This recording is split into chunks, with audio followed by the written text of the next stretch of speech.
In the meantime, a group of national leaders known as the Patriots, led by Chief Emeka Yoko, former Secretary General of the Commonwealth of Nations, met with President Bola Ahmed Tinubu at the State House on Friday.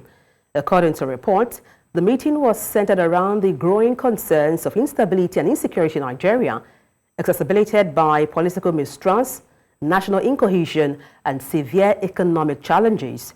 And speaking to State House correspondent after the meeting, the chairman of the Patriots emphasized the need for urgent action to address these issues through a process of national healing and reconciliation.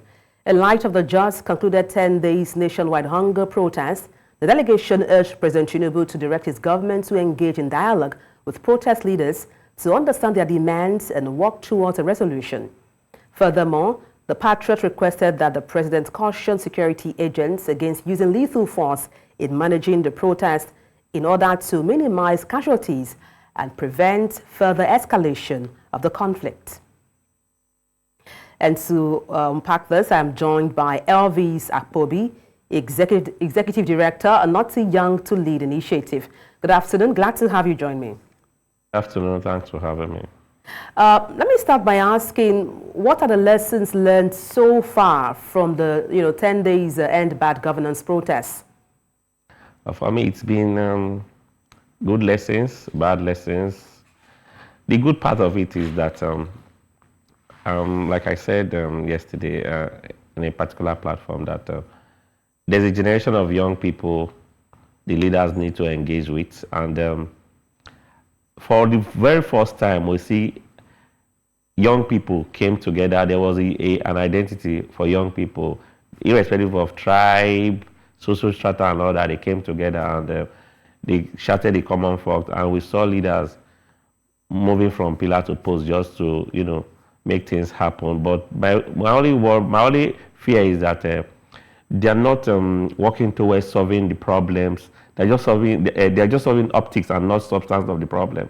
So for me, I think when things like they subsidize rice, those are not sustainable. I saw a very uninspiring news not too long about that the federal government has disbursed 4.3 to the most least vulnerable, 4.3 billion to the least vulnerable people in Nigeria. Those are not sustainable.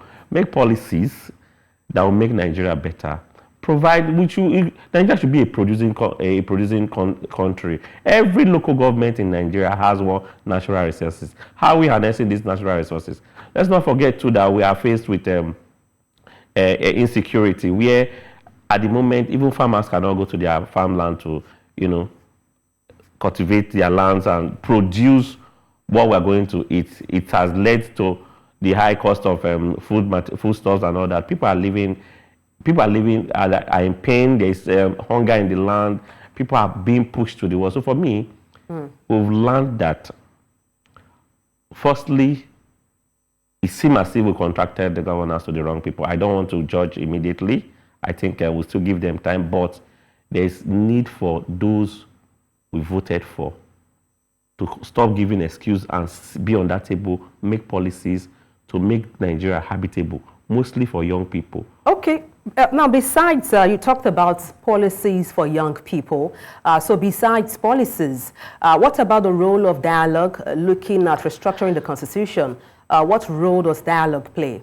Dialogue is key. To make progress, dialogue is key. And I still want to urge the people agitating, citizens that are agitating, heads of protesters that are agitating for good governance and all that, we've sent our message and there's room to come back to the table. Let each and every one of us give the federal government the benefit of the doubts to come on the table and decide, okay, these are our problems. How do we solve this problem? Because mostly as young people, our actions and inactions will determine how Nigeria will look like. So we almost see Nigeria as our own property and we all must play a role in it. And playing a role in it means coming on the table to discuss with people that are making this policy for us, that this is how it affects us.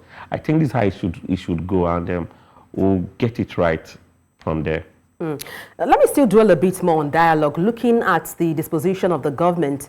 I mean, how best should they, review or overhaul their communication process to Nigerians as a people? For me, effective leadership, communication is a very pivotal tool in leadership, because oftentimes I'm a privileged graduate of National Institute of Policy and Strategy, and we're taught that it's more often time government have issues with their policies because they don't communicate with those they make these policies for. Because if you tell me you're producing, let me take for example, you want to give me Panadol, and the problem I have is not what Panadol can solve.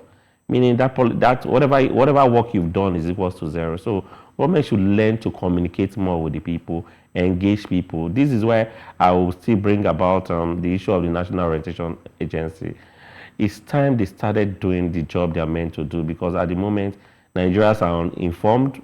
We keep hearing uninspiring news.